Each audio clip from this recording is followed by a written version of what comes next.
And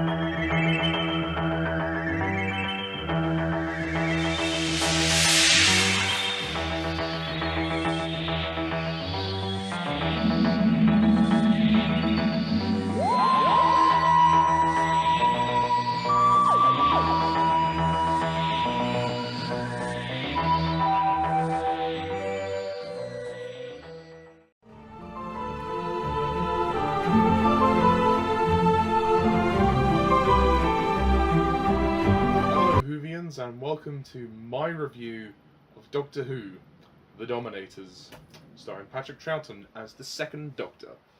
So, The Dominators, this is the first story in Troughton's third and final season as the Doctor.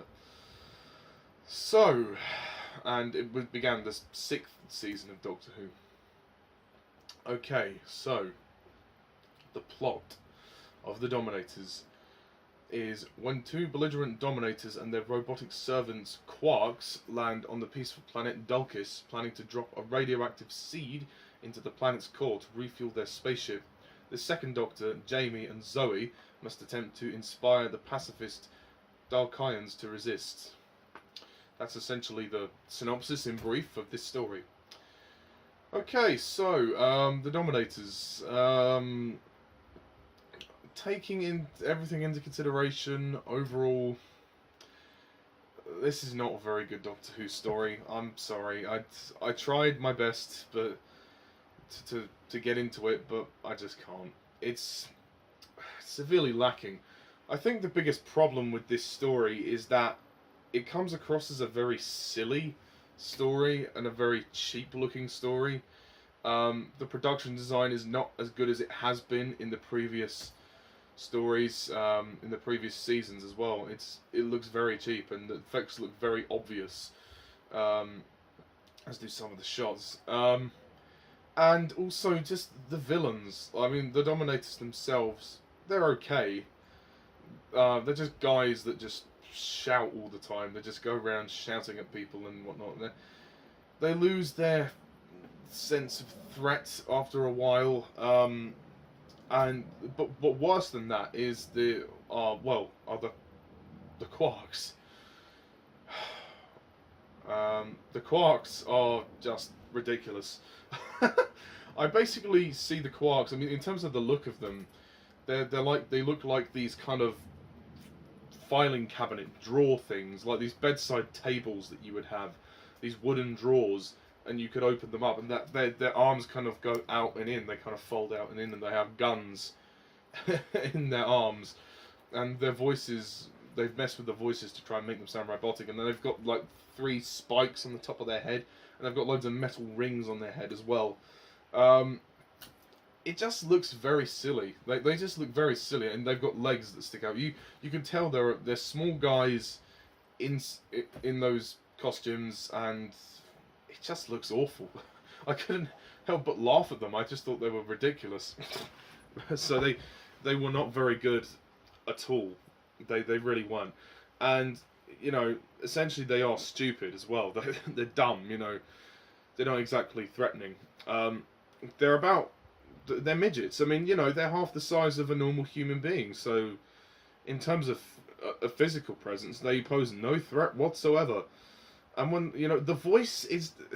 I don't know who messed with the voice, but I cannot understand a word that these things are saying. And I was left completely confused for the whole thing with them. I just didn't care about them. I thought they were very blah villains. I mean, this story comes across as just kind of nothing, really. There's you know, there is a loose story here. There are moments of fun, but ultimately there's not really much of a story in this story. The story is 5 parts long, so it's a slightly shorter story than a lot of the previous stories, which is good. And the pacing is better, actually, than some of the previous stories. They have improved on the pacing. But it just comes across as very silly. Like, it's not trying to be funny, it's trying to take itself seriously. And that's the worst thing about it. Like, the story is not played for laughs. It's played deadly serious. And, yeah. The villains.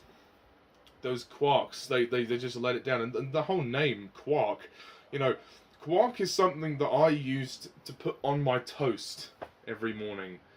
The name is just fucking stupid. what kind of robots are these? This is ridiculous. I mean, who would call a robot a quark? You may as well have called it Quack. Whack, whack. Maybe have them, duck shaped, because that would have been more entertaining than what we got.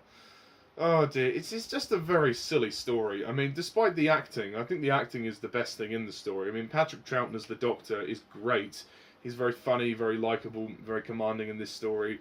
Frazer Hines as Jamie, once again, fantastic, and it's great to see him and I think his name's Carly. Yeah, Carly destroy the quarks. That's some great sequences there. And the new companion, Zoe, Wendy Padbury. She doesn't really appear to do much in the first couple of parts of this story, because she kind of just stays in the base. But then afterwards, she gets more involved in the story from part 3 onwards. So in the first 2 parts, she's there, but she's not quite involved until the 3rd part. But Wendy Padbury does a good job. Zoe's very cute. I like Zoe in this story. She's good. She's very good. This story kind of starts out a bit strange because it takes about 10 minutes for the Doctor, Jamie and Zoe to actually appear in the story. There's a whole section in the opening where there's this shooting where the Dominators shoot down Carly's 2 allies, the female guy and the male guy. I don't know their names, I do apologise. And the whole slave labour thing, it just doesn't work for this story because the aliens are so silly.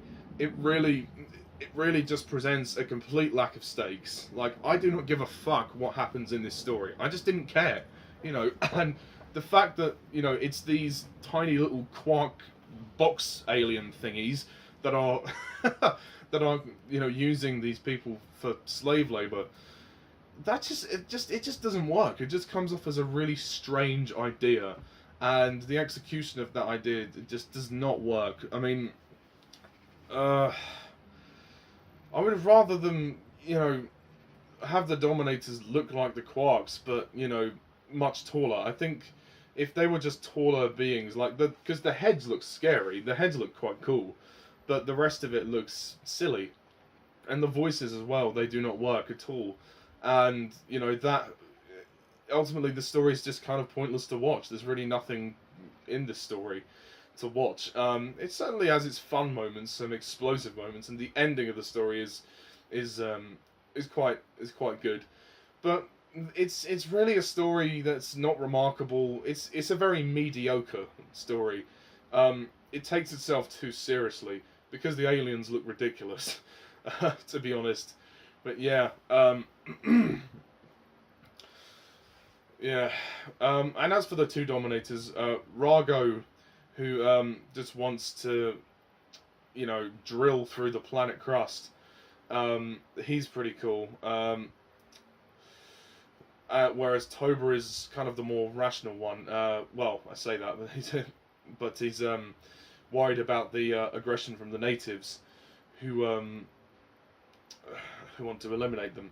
And so that, I mean, there's this kind of war going on, and then that's what leads to the whole slave labor thing. It's ultimately you just go snore, It's just dull. It's boring. There's nothing really outstanding in this story. It's a shame. I mean, the location work is quite good, but again, the production design is awful for this story. It looks cheap. Like there's a moment when, like the very end of the story, when the ship flies away, it's so obvious that it's a model shot and that there's wires lifting the ship up before it explodes. So, yeah, it's ultimately nothing. I mean, the Quarks apparently made a return in the Doctor Who comics, in TV comic. But I'm not surprised they didn't come back for the main show. At the end of the day, I've got nothing much to talk about with this story. It's very blur, I guess I guess I should mention Carly. Carly, I think his name's Carly. Um, he's good. Cully, who is the son of director Senix, and Carly's actually the side character with the most development. You know, he's basically this ridiculed guy, and he's the son of director Senix, who doesn't really, in a way, he was kind of given up on his son because he thinks that his son is untrustworthy. So there's a sort of a father-son dynamic, very briefly, involved in the story. Oh, one other thing I have to mention. The costumes. What the fuck is up with the costumes? The Dulcians, like the male Dulcians specifically, they basically wear t-shirts and curtains. What? What the hell? That is the most bizarre wardrobe ever that you can see. Like, as the style. Look at the curtains on your window. You will see, like, that design is pretty much what they wear in this story. It is ridiculous as fuck. I couldn't believe it when I watched it. I thought, is this for real? Is this serious? The females are not so bad, and Zoe ends up wearing a quite revealing costume, which is nice. But yeah, I mean, the women certainly wear much less ridiculous clothing, but just more revealing. Yeah, these like the men just wear these curtains and t-shirts, and it's just fake with a capital F. It is ridiculous. It is completely obscene. This story is confused as fuck. It does not know what it's doing. It's a mess. It's a bit of a mess, really. It's silly. Norman Ashby, the writer, did a good job, but it's the execution of the script that doesn't work. The script is actually not bad, but it's just, I think it was poorly directed, poorly stylized, poorly constructed in terms of production design, and it was too serious for its own good. Tonally, like, they could have allowed for some more comedy, but they didn't. And ultimately, the story ends up being a little bit of a mess and a little bit mediocre. It's not terrible. It's not awful. It's just not very good. So, what a disappointing way to start this season. So, I'm going to score the Dominators a 5 out of 10.